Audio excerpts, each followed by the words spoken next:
ಒಂದು ಅನುರಾಗದ ಕಾವ್ಯಂದ ಕಾವ್ಯದ ಮೈಯ ತುಂಬೆಲ್ಲ ಶ್ರೀಗಂಧ. ಒಂದು ಅಪರೂಪದ ಶಿಲ್ಪೈಯಂದ ಶಿಲ್ಪದ ಮೈಯ ತುಂಬೆಲ್ಲ ಶ್ರೀಗಂಧ.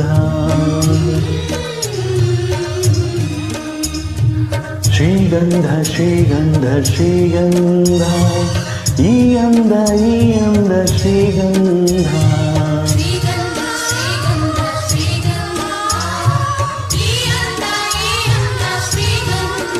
ಒಂದು ಅನುರಾಗದ ಕಾವ್ಯಂದ ಕಾವ್ಯದ ಮೈಯ ತುಂಬೆಲ್ಲ ಶ್ರೀಗಂಧ.